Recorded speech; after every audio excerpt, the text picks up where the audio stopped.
출구 없는 극단 정치, 여기서 문을 열겠습니다. 구교영의 정치비상구 시작합니다. 안녕하십니까, 구교영입니다. 12.3 비상계엄 사태의 우두머리 윤석열에 대한 탄핵소추안이 국회에서 가결됐지만 피의자 윤석열은 수사기관의 조사를 거부하며 여전히 버티고 있습니다. 오늘 토요 특별판에서는 현재 진행형인 내란 속에서 정치권이 가야 할 길에 대해 생각해보는 시간을 마련했는데요. 함께 이야기 나눌 분은 바로 김갑수 선생님이십니다. 선생님 어서 오십시오. 안녕하세요. 네, 제가 오늘 선생님 만나기 전에 어젯밤에 윤석열에 관한 책자들을 좀 찾아봤어요. 과거에 이제 그 대통령 될 즈음에 나왔던 책들. 거기 보니까 이제 취미를 보니까 장보기, 요리하기, 산책, 뭐 미술과 관람이 좀 써 있고 별명은 토리 아빠 나비 집사. 그러니까 아마도 이제 애완견 뭐 이렇게 얘기하는 것 같은데 그런 거 보면서 좀 대통령 안 하고 소소한 사람이죠. 그냥 김치찌개나 계란말이 장사했으면 대박 났을 것 같다. 이런 생각 좀 들었거든요. 네. 그렇죠. 어이없는 사람이 권좌에 올라서 어이없는 일을 벌이다가 이제 퇴장 직전인데 지금 말한 취미 영역만 본다 하더라도 뭐 지적인 거나 거대한 원대한 포부나 거리가 먼 사람인데 진짜 운명의 장난이라는 게 있는 것 같아요. 그러니까요. 네. 이런 자가 한 나라의 대통령이 돼서 거기에 또 이제 헛꿈을 꾸게 돼서 미명이란 표현 있잖아요. 새벽이 아직 밝지 않은 거예요. 윤석열 체포해서 형을 매기고 그리고 대통령직 박탈하고 하는 거가 이제 1차 완성일 텐데 내란 잔당들 정리하는 건 이제 이후의 그렇죠. 일이고 네. 지금 뭐 하루하루 매일 우리가 뉴스에 촉각을 곤두세우고 있습니다만 어차피 윤은 정리가 돼가는 수순인 것 같아요. 그리고 뭐 윤 입장에 서 있는 정당이나 뭐 세력들이 아무리 일정을 미뤄서 야당 그중에 이제 이재명은 뭐 어떻게든 제거하고라도 나가겠다는 거 그 계획도 별로 성공할 것 같지는 않고요. 미명이 가장 어둡다고 그러잖아요.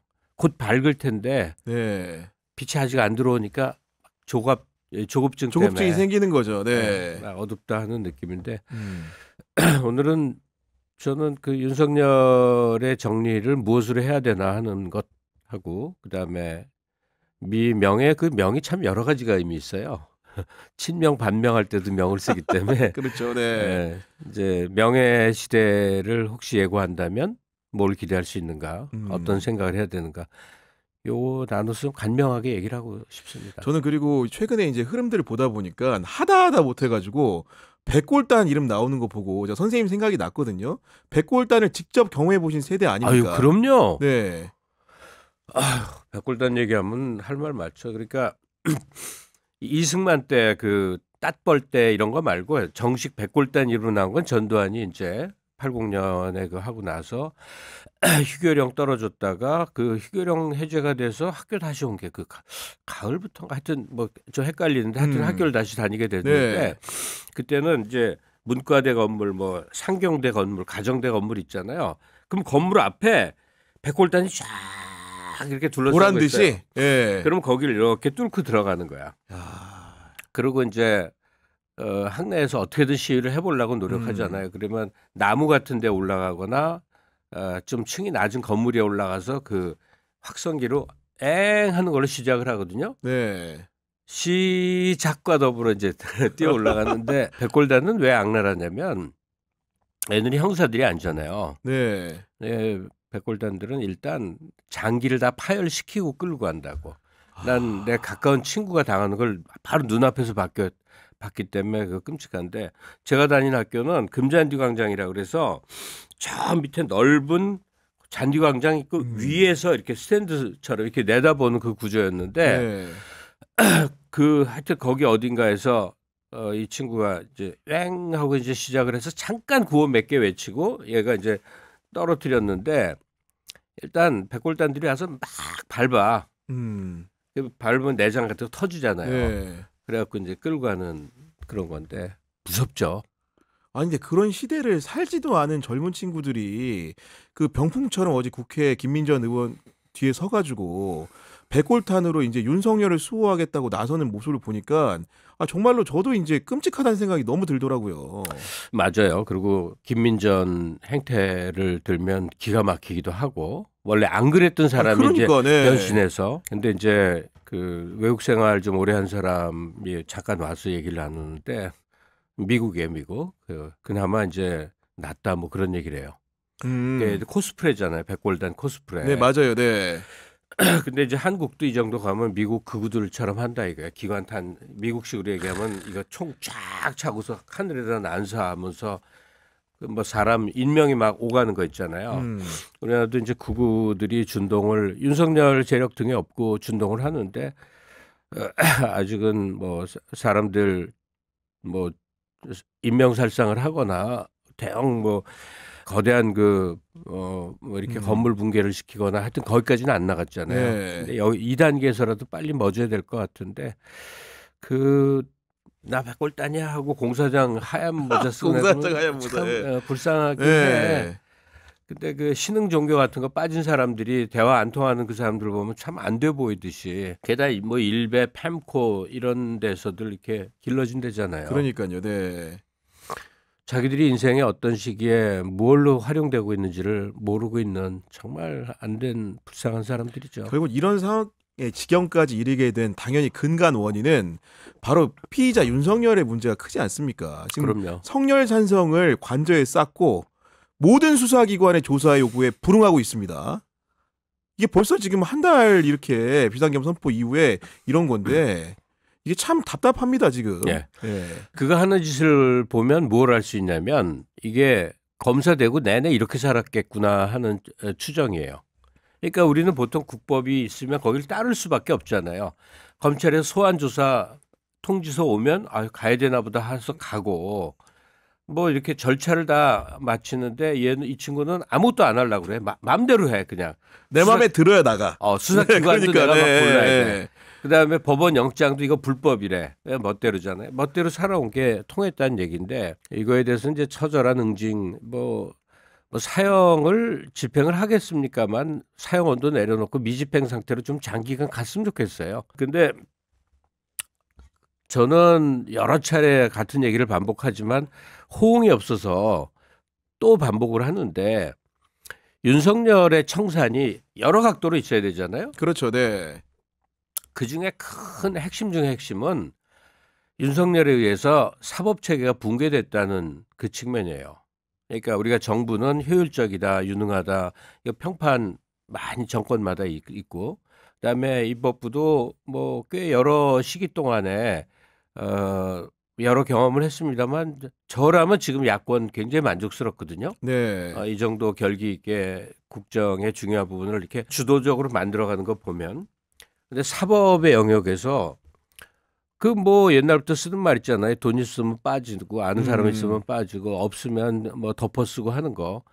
그 극치를 보여준 게 윤석열 검찰 시대였던 것 같아요. 네. 검찰총장 2019년 7월 말에 되고서부터 뭘 정리해야 되느냐 하는 생각이 드냐면 무엇보다도 그가 큰 욕심을 품고 시작한 정치 수사들.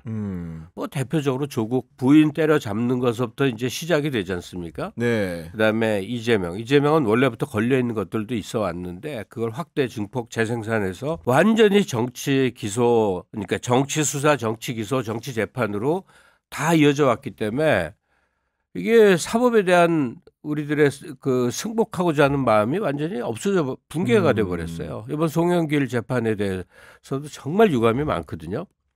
그러니까 꼭 이제 내 편이라고 생각하는 쪽에 대해서 불리하면 화내고 유리하면 또 사법부 칭송하고 이런 폐단이 없지는 않아요. 우리 네. 일반의 심리가 좀 그렇잖아요. 그러나 윤석열 정권에 의해서 이루어진 정치 수사는 심각한 거죠. 지금 와서 정리해봐도 뻔연히 보이지 않습니까? 그냥 하나회보다 더 심했어요. 하나회는 은밀하게라도 대물려 내려왔는데 이거는 윤석열 개인에 의해서 이 특수부 검사 한 200명으로 조직된 검찰 내 사조직식이 딱 청장이라는 권한을 쥐서부터 그냥 5년 동안 그냥 줄다름 치듯이 몰려와서 나라를 엉망진창으로 만들었는데 그 과정 동안에 정당한 권력적 다툼을 해야 될 네. 대상들을 사법의 이름으로 다 지금 잡아놔서 국민들이 정상적인 판단을 할 수 없게 만들었어요. 그래서 이재명은 범죄자였다고 소리를 그냥 손쉽게 해요.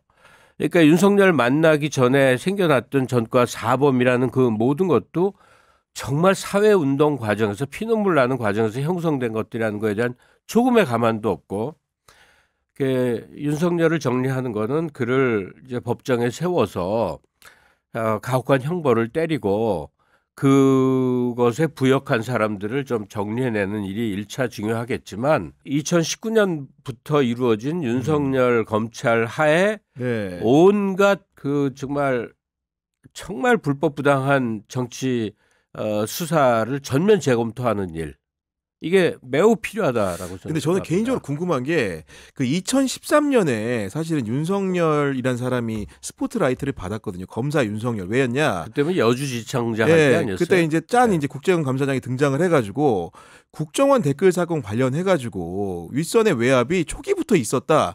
이런 식의 쉽게 얘기하면 항명 파동이라고 하죠. 네. 그런 걸 일으키면서 이제 2013년에 검사 윤석열이 있었는데 그때 검사 윤석열과 아까 말씀하셨던 2019년에 검찰총장 윤석열 도대체 언제부터 어떻게 원래는 같은 존재인 건지 하나도 달라진 건지 하나도 다르지 않다고 생각해요. 같은 존재라고 생각하십니까? 네.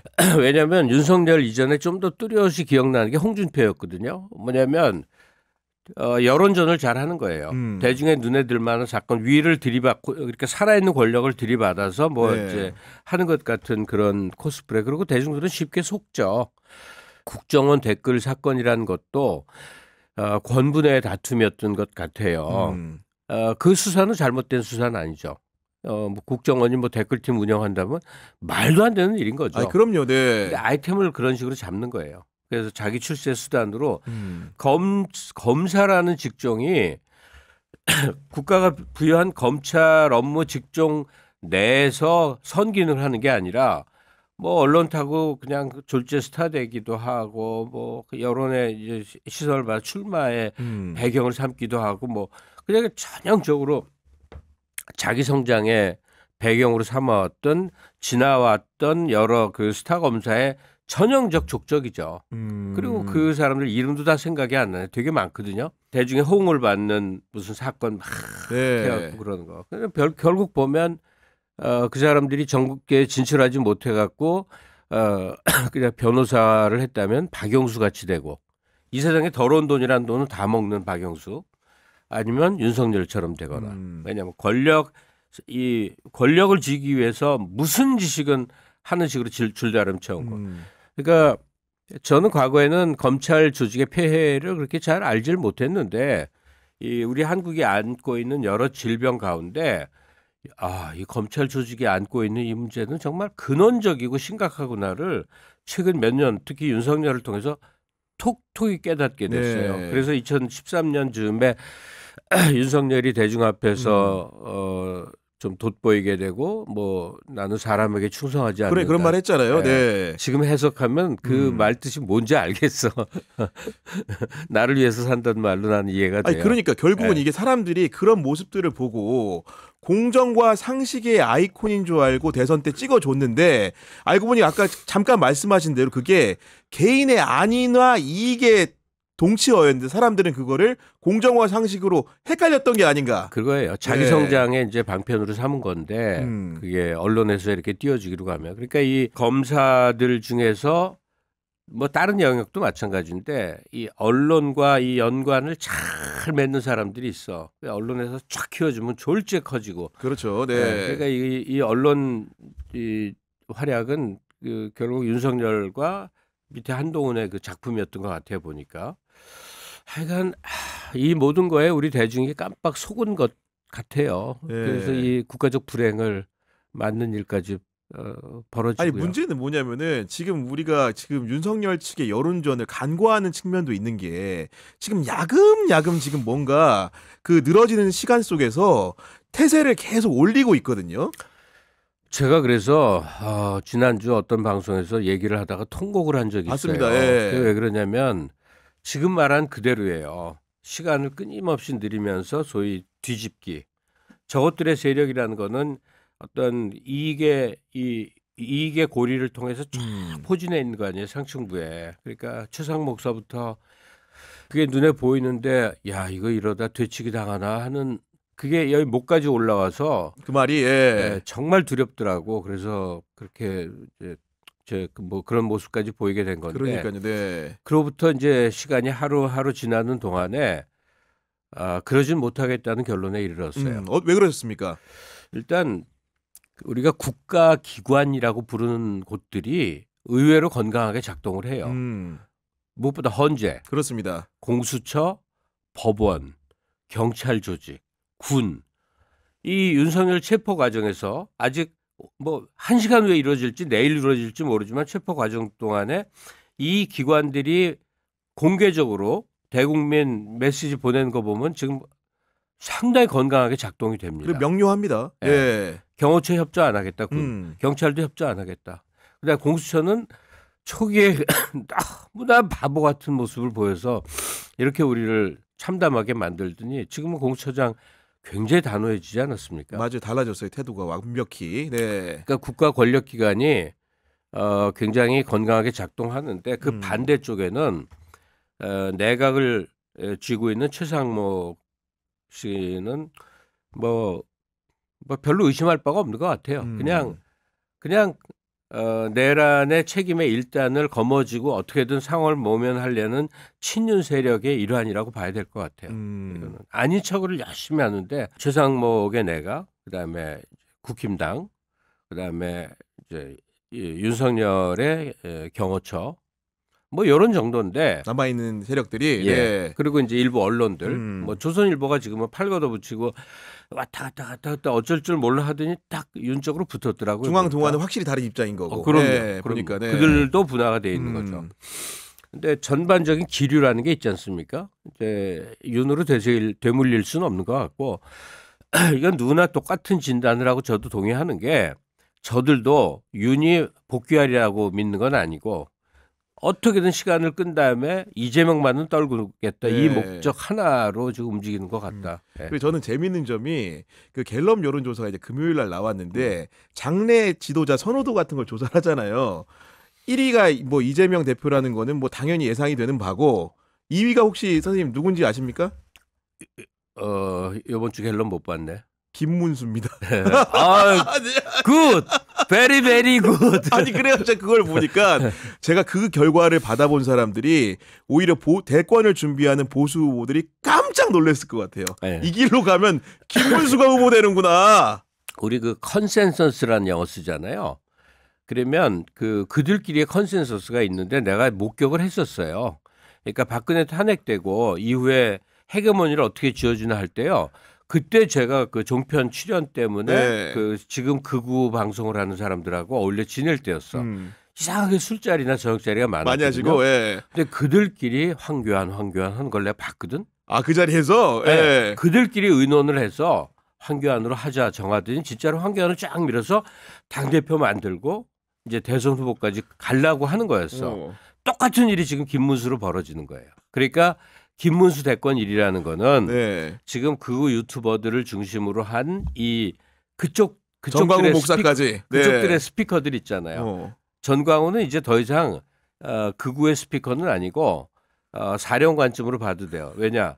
국힘당이 전광훈 밑에 들어가 있거든. 저는 더 이상 이제 국힘을 여러 농담으로 부르잖아요. 뭐 내란당, 뭐 국민의 침 여러 명칭인데 저는 이제 딱 하나로 통일시키고 싶어요. 그냥 전광훈 당이에요. 아, 윤상현은 보세요. 90도로 인사합니다. 네. 그러니까 전광훈에게 포섭된 당이 이제 국힘당이고 이하 이제 극우 유튜버라고 우리가 지금 부르고 있는 그쪽 사람들도 다 그냥 전광훈의 돈의 위력, 인력 동원의 능력 앞에 쫙 포진해 있는 것 같아요. 네, 그런 상황인 것 같아서 제가 보니까 오세훈이나 이제 예를 들면 한동훈 후보쯤은 이렇게 생각할 것 같아요. 진짜로 이 방향성에 대해서 지금 제대로 잡아주지 않으면 이상한 방향으로 보수가 흐를 것이다.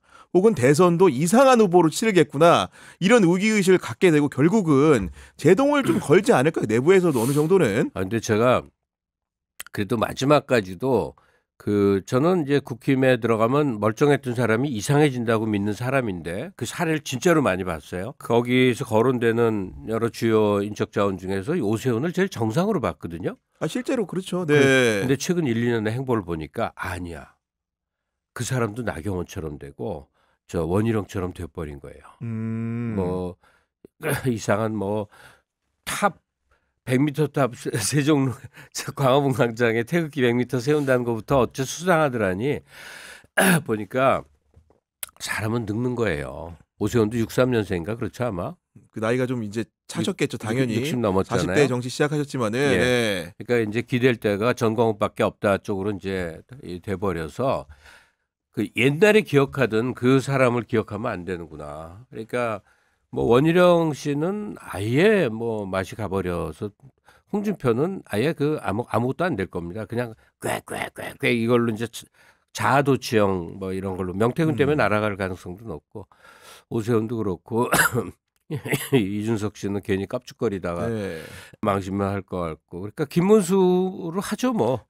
아니 근데 김문수 그 장관 얘기를 좀 더 해보면은 이분도 사실은 우리 마포에서 선거 나왔던 함은경 씨 가지고 이제 얘기 많았는데 김문수라는 사람도 한때는 노동운동의 전도사였고 누구보다도 이제 일선에서 이렇게 했던 분인데 그런 분이 대변신을 해가지고 지금 어떻게 보면은 그런 보수도 아니죠.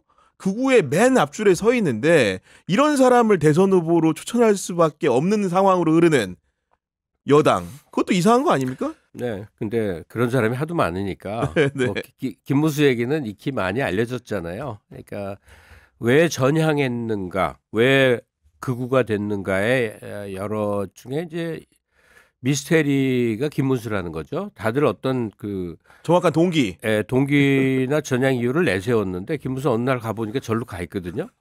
생계형이라고 보통 얘기를 하죠. 그쪽으로 가니까 돈벌이가 되더라 이제 이런 건데 김문수 씨 같은 경우는 이제 그 70 넘은 노인들이 이 현실과 역사와 상황에 대해서 막 얘기할 때 있잖아요. 네. 아 전두환이가 잘했어.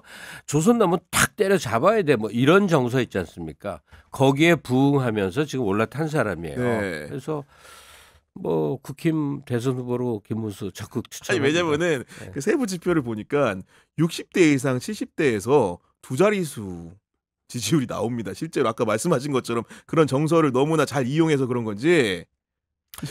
근데 저도 나이가 많습니다만 의외로 이제 유튜브들을 세대 불문하고 보지 않습니까? 그러면 이 구교영의 정치 비상구를 7, 80대들도 볼 확률이 있단 아 말이에요. 그럼요. 네. 저도 나이 많은 사람이어서 좀 그렇긴 한데 참 그 기억나는 그 일본의 그 사회 분위기 좀 떠올리고 싶어요.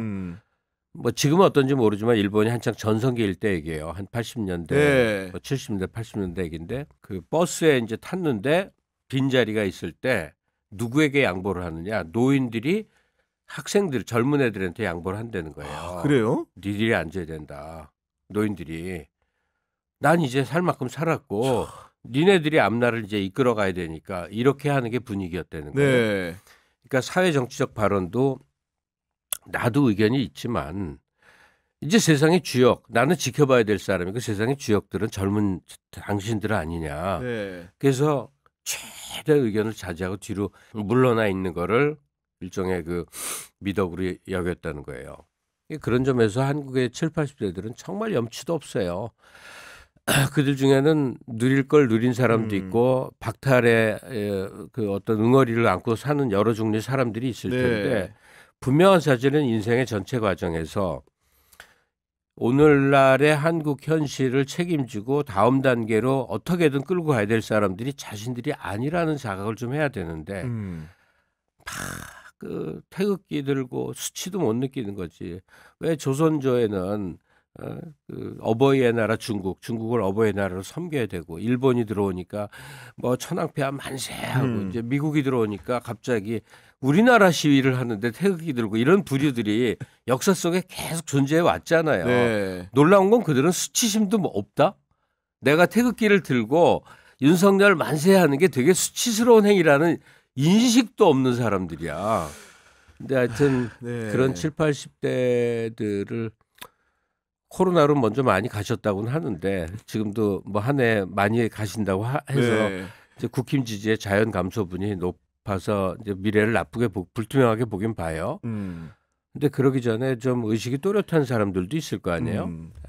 정말 좀 끔찍해요. 근데 저희가 이번에 이제 탄핵 가결 과정에서 보면은 여의도에 모핀 젊은 군중들 응원봉으로 뭉친 그 젊은 세대들의 초롱초롱한 눈빛을 보고 감탄을 마지 않았는데 반면에 어제 또 말했던 그 백골단이라고 불리는 자들 중에 흰색 이제 화이바를 쓴 상당수의 인력들이 젊은 낯빛입니다. 근데 제가 자꾸 이제 그 얘기를 하는 게 이유가 뭐냐면 이게 좀 자연스러운 거다 이거예요. 자연스럽다. 예. 예, 그 파시스트들이 등장하는 게 그러니까 성장 절벽의 결과물이거든요. 60년대, 70년대 그 바더마이노프 독일의 이제 도시 게릴라들 또 이탈리아의 검은 구월단, 일본의 적군파. 네. 그러니까 사회가 고도 성장을 딱 한 다음에 그 다음 단계를 보니까 뭐가 콱 막혀 있는 거 절벽이 같거든? 됐을 때. 예. 예. 그럴 때 극좌건 극우건 준동을 하는데 특히나 그 옛날 책에서 읽은 독일 사례가 끔찍해. 네오나치들. 네오나치. 예. 납치 막 강도 살인 뭐 막 벌어졌거든. 네.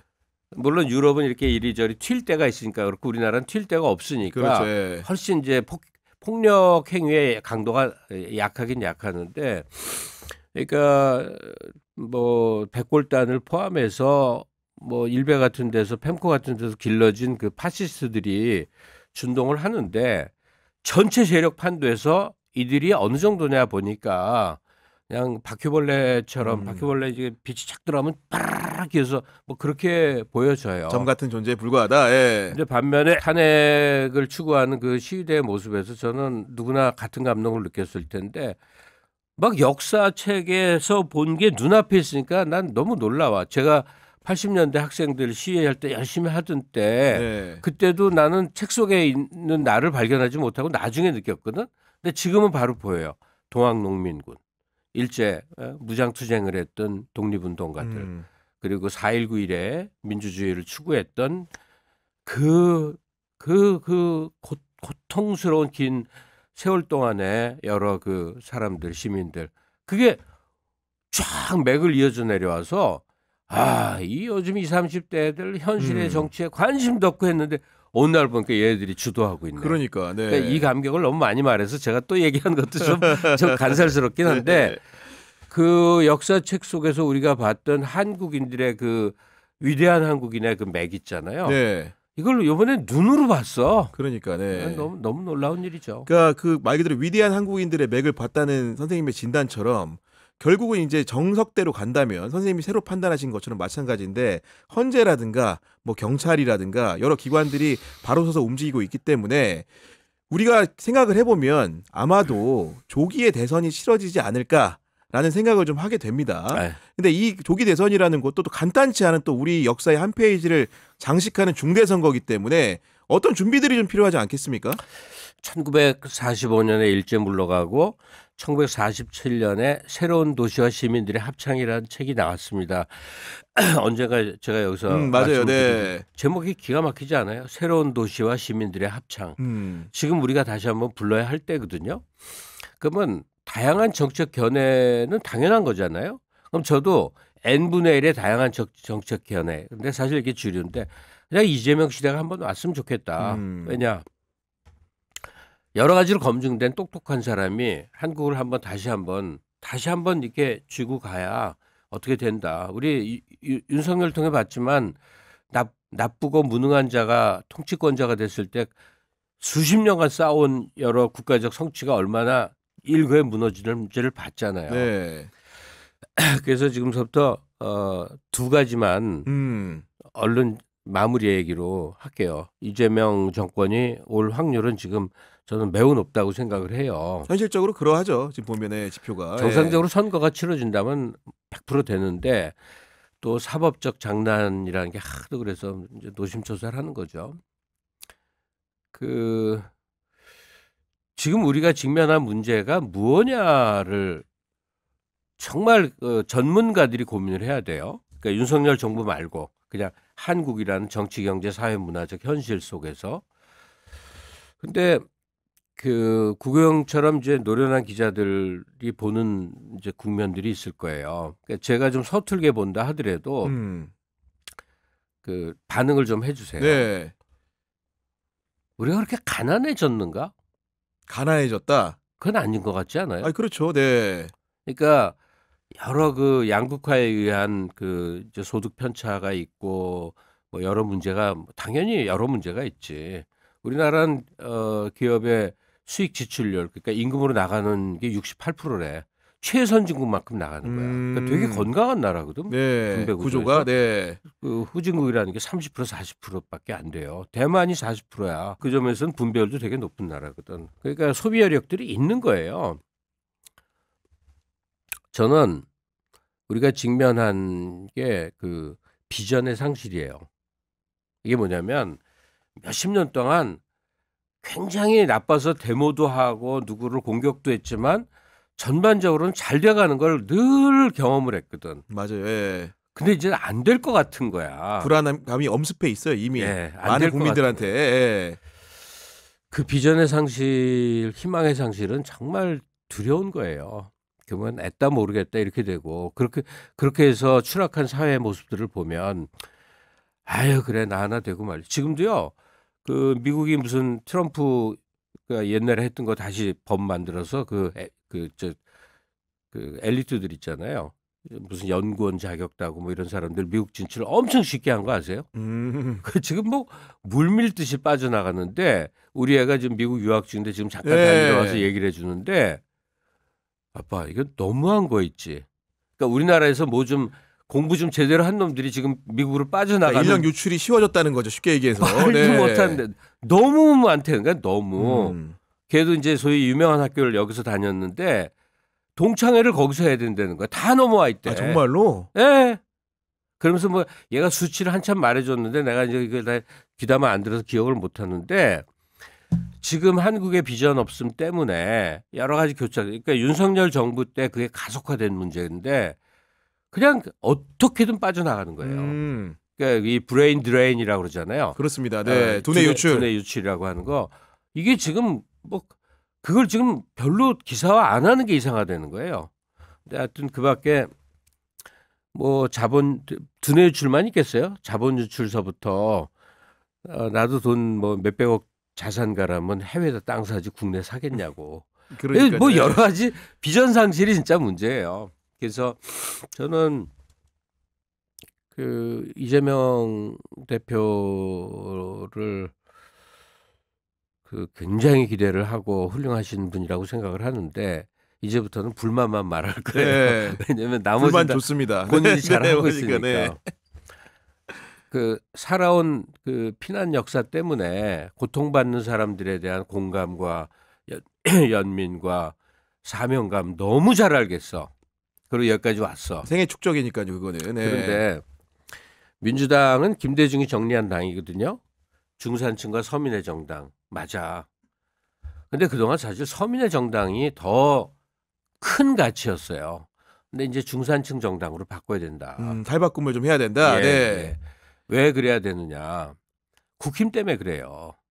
지금 국힘이 보이는 행동을 보시라고 중류나 중상위층들이 그동안은 국힘이 내 당이야 믿고 왔는데 그랬다가는 어떻게 되겠냐고 나라꼴이. 약간 어느 정도의 교육 수준과 도시에서 살고 약간의 형편이 되는 사람들이 내 당이라고 여길 수 있는 정책을 싫어도 민주당이 자임을 맡아줘야 된다고. 국힘의 자리를 맡아줘야 된다고요. 그래서 지금 국힘은 그냥 영남 자민련식으로 한 3, 40석째로 눌리고 중도 보수가 안 맞아. 중도 우파라고 해야 맞아. 아, 중도 우파. 네, 중도 보수란 말이 되게 이상한 건데 중도 우파로 민주당이 변신을 하면 네. 뭐 이재명은 거의 죽일 놈 소리를 듣겠지. 그리고 많은 사람들이 탈당할 가능성이 있어요. 그러면 용해인 한창민 같은 친구들과 야당 만들어서 키워라. 이거 옛날부터 제가 하던 얘기 아니에요. 그러니까 민주당은 태생부터가 국힘과 달라요. 누구 집 자식이고 연고매서 그거하고 다르다고. 당 문화가 그래도 현실 세계에서 건강한 당이거든. 네. 그러니까 민주당이 중도 우파의 책임을 자임을 하고 포지션을 옮겨가고 네. 비판 정당 강경 야당으로 용해인 한창민 같은 유형의 사람들이 민주당의 일정 부분을 흡수를 해서 싸우는 구조로 이렇게 가야 맞아. 이재명 대표 어차피 희생의 역사를 살아왔잖아요. 그러면 어려운 서민들을 위해서 눈물 흘리는 일은 안 하셔도 돼 이제. 왜냐 그 할 사람이 너무 많이 들어와 있어 야당에. 지금 야당에. 중도 우파 자리를 가져가려면 그럼 뭘 해야 되느냐. 네. 그냥 제도약이에요. 한국경제 제도약. 우리는 1차 성공에 2차 성공의 체험이 있는데 20년 동안 지금 정책이에요. 1차 성공 박정희 중화학공업. 2차 성공 디지털 전환 DJ가 가장 크게 키운 거예요. 1차, 2차까지 온 다음에 우리도 나도 선진국이야를 신나게 누렸어. 근데 그 뭐 좀 깜깜하지 않아요? AI 얘기하면 우리나라 명함도 못 내밀어. 한참 하단에 있죠. 남의 거 빌려 써야 되는 상황입니다. 지금. 예. 뭐 로봇도 뭐 레인보우 로보틱스가 뭐 보니까 뭐 전체에서 아무것도 아니더만. 그러니까 소위 최첨단 분야에서 우리가 과거에 몇십 년 누렸던 영화가 안 올 것 같아. 너무 겁나지 않아요? 그러니까 한국 경제 이제 세 번째 제도약의 기틀을 이 국가가 마련하는 거 있잖아요. 기업 단위에서 네. 하는 거 말고 디지털 전환이나 그 전에 중화공업도 다 국가 주도로 된 부분이 엄청 많잖아요. 그러니까 이재명 대표는 한국 경제 제도약에 올인하겠다. 임기가 5년일 수도 있고 8년일 수도 있는데 그 씨앗을 뿌리는 역할을 해 주셔야 됩니다. 그러니까 네. 그 보수 우파 정당, 그러니까 중도 우파 정당인 거죠. 이런 지향점을 말씀해 주셨는데 그 얘기를 우리가 앞에서 생각을 해보면은 김영삼이나 김대중 같은 사람들이 걸어온 길에 빗댄다면은 좀 어떤 식의 좀 이렇게 우리가 좀 이해를 좀 할 수 있도록 정치적 비전 좀 어떻게 좀 가져가야 될까요? 그 YSDJ는 뭐 너무 많이 알려져서 쉬운데 그분들은 이제 그렇게 표현하면 되게 이상하지만 그렇게 표현을 할게 뭐 상대적으로 쉬웠어요. 그러니까 하나의 척결, 금융 뭐 실명제, 그다음에 DJ 때 했던 중요한 조치들, 남북 관계, 그렇죠. 뭐 이런 네. 것들, 그거는 너무나 큰 틀의 해결책이.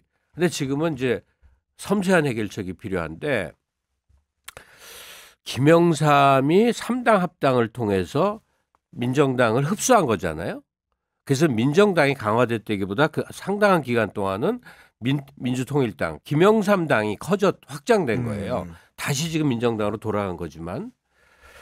그러니까 그 지금 말하시는 대로 YS가 민자당을 그러니까 3당 통합을 통해서 민자당을 결성해서 주요하게 내세웠던 국가 정책 같은 게 저는 오히려 그 지금 이재명 정권이 들어선다면 상당한 모델이 될 것 같아요. 주류 정책으로서. 네. 네. 한마디로 세계화였거든. 그때는 이제 김영삼 자리에는 세계화라는 용어가 아직 안 생겨서 국제화라고 했던 거 아세요? 아 그래요? 예. 그때 국제화라는 말을 썼어. 지금 세계화란 말이 너무 입에 다 있어가지고 너무 어색하게 느껴지 국제화라는 거는. 네. 아니 그것도 그렇고 그때 처음 나온 말이야. 양극화란 말도 원래 있던 말이 아닌 거 아세요? 노무현 대통령이 처음 시작한 말이야. 그 발언을. 네. 용어라는 게 어떤 시기에 만들어지잖아요. 근데 그러니까 원래 그 그러니까 안목은 원래 그 전에 노무현 노태우 때 있었어요. 북방 정책이 그런 그렇죠. 거잖아요. 네. 근데 그걸 본격적으로 문을 연 거는 그래서 이제 그 금태환 그 돈도 변동으로 하고 뭐 자본시장이 열고 하여튼 뭐 어마어마하게 많은 일이 그때 벌어졌잖아요. 그때 네. 너무 많이 벌려갖고 IMF도 맞이하긴 했는데 그 첨단 산업 분야에서 그런 식의 이제 개방 정책을 취하면 좋겠는데 제가 좀 무식한 얘기를 하자면 그 이제 첨단 분야에 국가 투자를 많이 해서 미래 먹거리를 이재명 정부가 만들어 주세요라고 할 때 그럼 뭘 하는 겁니까라고 하면 의대를 가서 의사가 되는 것보다 같은 실력을 지닌 애가 이공계를 가서 기업체 연구원이 되면 소득이 더 좋아지고 신분 안정이 더 보장되게 만들면 된다. 그러면 가능하다고 생각해요. 그런 아예 그런 교육의 토대 조건 자체를 바꾸는 실험을 해야 된다. 아니 그러니까 네. 교육제도 바꾸고 하려면 또 복잡한데 여러 방법이 있더라고요. 중국형 모델을 가져가도 되지 않나? 내가 LG 입사를 했어. 그러니까 석박 과정부터 대학 시절부터 다 해당이 되는데 네네. 한 개의 사례만 드는 거예요. LG에서 반도체 아니 SK 하이닉스의 반도체 HBM 연구원을 하고 있어. 그러면 내 연봉이 뭐 한 1억 5천쯤 될 거야. 그죠? 그러면 이 일정 자격을 갖춘 사람이 국가에 신청을 하면 보조금을 2억이나 2억 5천 받아. 그럼 자기 월급과 국가 보조금을 합치면 3, 4억이 되는 거야. 이 정도가 되면 미국에서 스탠포드 나온 친구인데 멕시코계야. 그래서 미국에 남나 자기 나라로 돌아가나 그러다가 또 다른 선택지로 보니까 한국이 있어. 한국 취업이 훨씬 익사이팅해. 이제 유입이 되겠죠. 예. 유입이 되는 그 조건 마련해 주는 게 그 일이에요. 결국 그런 선생님 말씀대로 그렇게 된다고 한다면 지금 우리가 두뇌 유출을 걱정하고 있는데 그런 부분들도 우수한 자원들을 국내에 묶어두고 뭔가 산업의 새로운 기틀을 만들 수 있겠다. 뭐 이런 생각도 들기도 하는데 그런 산업 정책의 비전이 또 하나 있다고 한다면은 또 이제 문화적인 차원에서 한국의 위상을 뭔가 좀 고양할 수 있는 정책이나 이런 것도 필요하지 않을까요? 그러니까 오늘 얘기의 이제 마무리인데 윤석열이라는 그야말로 트레바스를 만나서 우리가 뻥 했는데 이제 기어 나오는 중이거든. 그럼 기어 나와서 간신히 살았다 하는 수준이 아니라 이제 잘 돼야 될 거 아니야. 그걸 이재명 정권으로 본다는 얘기예요. 저는 이재명 정권이 하면 기본 하시지 말고 제도약, 소위 성장 전략을 보여주시라. 그게 지금 요구될 때다. 구구하게 이유 말 안 해도 아무나 붙들고 물어봐도 거기 동의할 사람이 더 많아요. 그렇죠. 네. 한국의 이제 제도야라고 표현하는 성장 전략이 이재명하면 떠올라야 돼. 기본자가 아니라. 그 중에 이제 경제적 성장 모델은 첨단 분야에 대한 너무나 놀라울 만큼의 국가 투자예요. 그리고 또 하나가 이제 뭐가 빠져있냐 지금 얘기하시는데 한국의 브랜드 이미지에 있어서 K컬처가 얼마나 중요한지는 뭐 말해 못해. 맞습니다. 네. 근데 누구나 지금은 해외에 거주하는 지인이 있을 거 아니야. 친구도 있고 친척도 있고 뭐 여러. 누구나 그 연락을 받은 걸 내가 받고 있는데 결혼하여갖고 스위스에 가는 미국 가 있는 우리 아이 또 캐나다 사는 친구 하여튼 있어. 그러면 한국인을 그렇게 신기해한대잖아요. 아, 한국이라는 나라에 대해서 관심이 워낙 독특하다 보니까 그게 지금 유명 연예인처럼 됐다는데 이게 조금도 과장이 아닌 게 현재 사는 사람들이 얘기를 하니까 그렇죠. 네. 이런 거 처음 본다는 거야.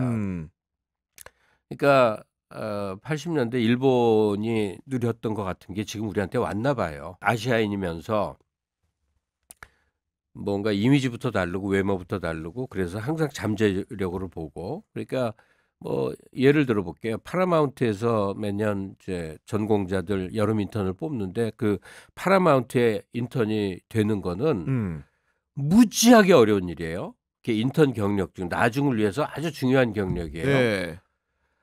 아시아계는 아무도 안 뽑는데 한국인만 뽑았어요. 아, 그래요? 놀랍죠. 야. 그 문화적 가치를 어느 정도 인정한다는 거 아니겠습니까? 그러니까, 그 나라에 대해서. 예. 그러니까 아시아계는 뽑은 사례가 없는데 한국인만 뽑은 거야. 아니 그 뽑힌 사람을 얘기를 내가 들어서 하는 거야. 누구 집 자식인데. 요는 K컬처는 그냥 우리나라가 보유한 여러 가지 중에 하나가 아니라 그 브랜드 같은 거란 말이죠. 네. 이재명 대표와 너무나 절연돼 있어. 아무것도 떠오르질 않아. 문화하고는 특히나. 예. 네. K-팝 할 때 이재명 대표 떠오르는 오징어 게임 할 때 이재명 대표 떠올라요? 아무것도 연결이 안 돼 있어. 왜냐? 이분이 관심이 없었던 거야.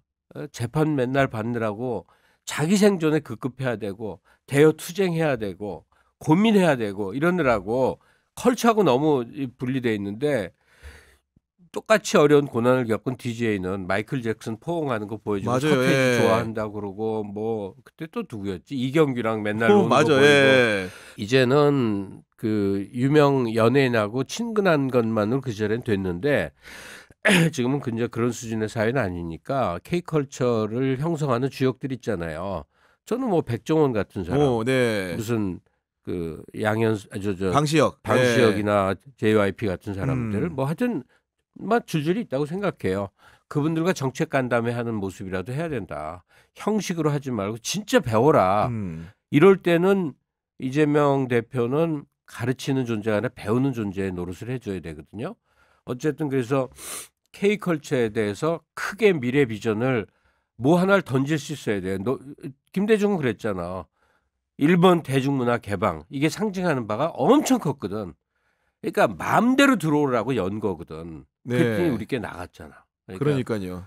야, 그 안목은 놀라운 거죠. 음. 만약에 DJ 때 그거 안 했고 그랬으면 지금도 우리가 굉장히 폐쇄형 문화 상태였을 가능성이 있었는데 그 밖에도 그 영화가 뭐라 그러지? 쿼터제에 대해서 스크린 쿼터. 예. 욕이란 욕은 다 먹어가면서 맞아요. 했던 예. 그런 것들. 그러니까 그 옛날 같으면 문화는 하부 구조 토대의 어떤 껍데기 같은 역할이었는데 지금은 토대 자체잖아요. 문화를 그렇게 구분이 안 되잖아요. 근데 이재명 시대를 우리가 예비하고 있을 때 그 K컬처가 갖고 있는 가치 그것을 어떻게 활용할 것이고 어떻게 비전 쉐어링을 할 것이냐에 대한 민주당 내지 이재명 대표의 이 구상이 준비. 너무나 알려진 게 없다. 네, 정말로 말씀대로 그 K컬처를 입는 사람이 다음에 대선이라는 것도 대권이라는 것도 거머쥐게 되지 않을까라는 생각을 좀 해보게 되고 그 나가는 마당에 좀 이제 다시 이제 원래의 문제로 돌아와서 좀 여쭤보고 싶은 건 뭐냐면은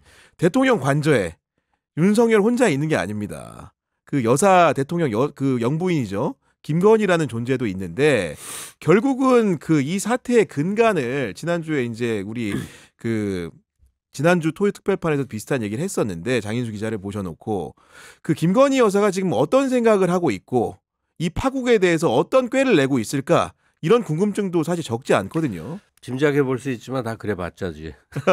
그렇죠. 예. 그래 봤자고 그 검찰은 아는 것 같아. 그 김용현 공소장 우리 봤잖아요. 파국을. 예. 무서운 거. 맞습니다. 케이블 타이로 네. 묶어서 백령도 가서 뭐 누구 빠뜨려 죽이고 뭐 그런 거 있잖아요. 이제 그러니까 경찰은 진짜 미련해. 제대로 된 브리핑 하나 없는데 검찰은 그거 딱 던져갖고 자신의 존재 가치를 입증하잖아요. 그 정치라는 건 때로는 권력 작동이라는 거는 대중의 응어리를 풀어주는 역할이 굉장히 중요할 때가 있거든요. 그래서 지금 김건희 얘기를 하셔서 하는 얘기인데 우리가 윤석열 체제라는 그 짧은 몇 년 동안에 우리가 얻은 폐해가 너무 큰데 이 응어리를 어떻게든 좀 풀어줘야만 대중이 한번 숨쉬고 다음 단계로 가요. 그러려면 김건희는 언젠가 뭐 반드시 체포되지 않겠어요? 우리가 알고 있는 범죄만 해도 어디냐고. 드러난 내용들만 가지고도. 네. 그래서 8만 대장경을 써야 돼요.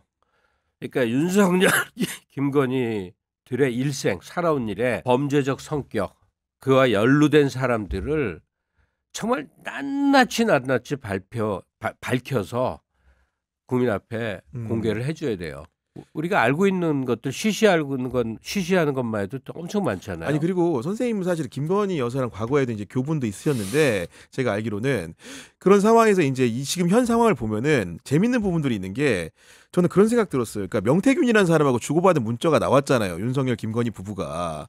근데 윤석열이라는 사람은 그 대응이라는 게 우리가 예측 가능한 범위 안에 있어요. 원래 그의 모습이 똑같이 거기도 이입이 돼 있어. 그러니까 처음에는 뭐 이렇게 공손하게 봤다가도 무슨 뭐 모략을 얘기하는 과정에서는 막 갑자기 반말이 나오고 성향이 드러나는데 김건희라는 사람은 잘 모르는데 예를 들면 명태균이 보고서를 보내주니까 뭐 지위 고하 여러 가지 생각이 있을 텐데 뭐 내 충성이라고 답한다던가 이런 데 느껴지는 게 이분은 굉장히 고도의 사회성이라는 게 있는 특별한 사람 같다는 생각이 좀 들기도 했거든요. 다른 방송에서 그 말을 했더니 엄청 비난 댓글이 많이 실리더라고. 뭐냐면 김건희가 엄청 생각보다 허술하지 않고 집요하더라. 그러니까요. 예. 그래서 목적 달성을 하는데 정말 그 오히려 생각하는 것 이상의 물건이다 그런 얘기를 했더니 맨날 사진에 센터 본능에다가 저 바보 같은 여자한테 무슨 그런 막 하면서 욕을 하더라고. 그러니까 제가 하고 싶은 얘기는 한 인간의 다면성으로 이해를 해야 되는데 어떤 사람은 하긴 사진 속의 센터 본능도 윤석열 다음에 자기가 집권하려는 의지다 얘기하는데 그건 좀 지나친 것 같고 네. 제가 자꾸 기침하는 거 좀 이해해 주세요. 저 감기 걸리셔가지고 네. 그 한 사람이 어떤 면에서는 터무니없이 이렇게 부실하고 말도 안 되는 행각을 벌이지만 목적 달성을 위해서는 엄청 집요하고 치밀한 그게 병존을 해요. 윤석열이 그냥 검사에서 이제 권력자로 나중에 대선까지를 먹는 전 과정은 김건희를 빼고는 상상조차 할 수가 없어요. 왜냐하면 명태균 픽한 것도 김건희야 결국. 그리고 대선 전체에서 명태균이 정말로 역할을 많이 한 게 킹메이커 지금 같은 역할을 한 걸로 나오고 있죠 입증이 다 지금. 됐잖아요. 네. 그러니까 앞으로 이제 수습해 나가는 얘들은 지금 큰일 났겠거든. 무기징역 살게 생겼거든. 아직 그 목전이잖아요. 별짓 다 벌어지는 거. 가령 뭐 벙커에 숨을지서부터 어느 날 불현듯 대중 앞에 그냥 두 손 들고 나올지서부터 뭐 여러 모습들은 죄다 이제 김건희의 전략일 텐데 뭐 어떻게든 소용없는 거 아니에요? 이제는 나는 김건희 씨 뭐 잠깐 알았었으니까 심지어는 그 계엄 이후에 전화해 볼까까지 생각해 본 아 적이 정말요? 있었어. 예. 왜 그랬냐면 당신 정말 조금의 선처도 받을 생각이 없느냐. 지금 용서를 빌어야 될 텐데. 그러니까 대권 먹은 다음부터 벌인 행동을 보면 이해가 안 가는 거예요. 저 반대로 했으면 지금 오히려 사랑받을 수도 있었어. 네, 그럼요. 네. 윤석열의 정치 기반서부터 하고자 하는 일을 보면 이건 민주주의의 적이고 경제를 망쳤을 건 맞는데 김건희는 얼마든지 변신하잖아요. 얼굴도 다 뜯어고치고 이름도 바꾸고 목소리도 바꾸는 사람이니까 대중 앞에 사랑받는 퍼스트 레이디 상을 연출할 재능이 있는 사람이거든. 근데 지금 어이없는 짓만 하더니 저렇게 공공의 적이 된 거죠. 네. 그런 상황들이 너무 안타깝고 지금 어찌 보면 교착 상태에 빠진 이제 정치 국면 때문에 많은 분들이 이제 여전히 불안해하시고 선생님도 이제 한때는 이제 불안해하시다가 뭔가 또 다시 자식이 확신을 가지시고 되돌릴 수 네. 있는 국면은 이제 지나갔어. 네. 가서 뭐 어떤 그 되치기 전략이 펼쳐져도 소용없겠구나까지 확신에 도달했다. 얘기를 합니다. 네. 그렇다고 한다면은 이제 아까 이제 오늘 방송에 길게 해주신 얘기들이 앞으로 이제 어떤 준비를 해야 되는 희망적인 상상을 좀 해보자 이런 취지로 들리는데 그런 자기 신념을 강화하고 뭔가 희망을 갖기 위해서 혹시 조언해 주실 만한 얘기들이 좀 있습니까? 어떤 준비를 좀 해보자. 아니요, 일상으로 돌아가는 게 더 필요해요. 지금 우리 뭐 더 이상 생활 속의 정치가 중요하긴 한데 네. 다들요 하루하루 사는 게 글쎄 그 비상 상황이잖아요. 그렇습니다. 네. 근데 우리 일상 속에 돌아가서 이제 휴식하고 놀고 즐거워하는 일이 많을수록 생산성이 높아지잖아요. 이 비상 상황에는요 극도로 생산성이 떨어지게 돼 있어요. 그래서 좋은 정권 만들어서 우리가 원래 잘하던 것들을 잘하고 있잖아요. 그러면 우리가 회복은 오래 걸리는데 네. 어느 날 회복하다가 뚝 보니까 우리가 다음 단계를 밟고 있는 그런 일을 경험하게 되거든요. 저는 그 우리나라가 이러다 말지 하면서 이제 소위 중진국 함정 그 거꾸러지는 나라의 모습을 밟는 것 같아서 계속 고통스러워하다가 몇 개월간을 거치는 동안에 그래도 한 번은 다시 일어서 볼 기회가 오지 않겠는가 이런 낙관적 전망을 합니다. 네. 그리고 이제 그 많은 분들이 궁금해하는 것 같아서 이제 뭔가 정리해야 될 상황이다 보니까 그 정권이라는 것을 그 지난 어쨌든간 2년 6개월간 집권을 했는데 우리 선생님이 보시기에 가장 용서할 수 없었던 일은 좀 어떤 거였습니까?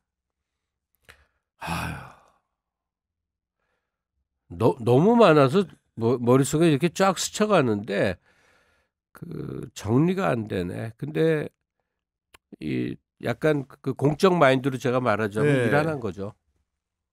일하는 거예요. 박근혜도 일주일에 수보회의라고 수석보좌관 회의 3일 나온 게 일의 네. 전부였거든요.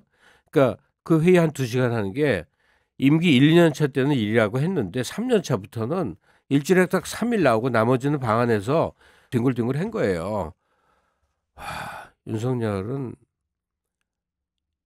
대통령으로서 일이란 거를 한 게 없는 거야. 일이란 거를. 그러니까 전 세계 우리를 수치스럽게 한 게 많아. 잼버리 같은 거 옛날 일 같잖아요. 2년 전 일이야. 그러니까 네. 아득한 일들 아니야. 엑스포 유치한다고 또 설치다가 또 그거 안 됐죠. 네. 저는 그 극형에 처해야 된다고 생각을 해요. 우리는 그 온정주의가 강한 사회고 언제부턴가 그 사형 시행들을 안 해왔는데 그 역사에 앞날이란 게 있는데 그 맺고 끊는 게 있어야 되는데 적어도 사형 언도까지는 가야 된다고 생각을 합니다. 윤석열과 그 김용현 정도까지는 네. 여기 한두 명 더 붙는데 이 정도는 그 너무나 그 장기적인 폐해를 미칠 가능성이 크기 때문에 그 사형 집행은 뭐 법정에 맡기는데 사형 언도까지는 가야 된다고 네. 생각해요. 알겠습니다. 오늘도 토요 특별판에서 김갑 선생님 모시고 긴 시간 동안 얘기를 나눠봤습니다. 그 선생님도 이제 뭐 마음이 울적하신 마음들을 제가 방송에서 보면서 사실 저도 굉장히 마음이 아팠거든요. 이제 더 이상 마음 아픈 일 없도록 앞으로는 좋은 일들만 좀 있었으면 하는 바람을 좀 가지고 있습니다. 울었다는 사람 많아요. 아니, 그러니까 주변에 많아서 근데 그것들을 또 이제 공개된 방송에서 또 이렇게 한다는 것도 다른 문제이기 때문에 많은 분들이 아마도 비슷한 감정을 느끼시지 않으셨을까 싶습니다. 네, 저도 개인적으로 선생님께 위로를 좀 드리고 싶습니다. 네, 구교영의 정치비상구는 월요일 오후 4시에 또 여러분 찾아뵙도록 하겠습니다. 경향TV 구독, 좋아요 꼭 좀 부탁드립니다. 긴 시간 시청해 주셔서 감사합니다.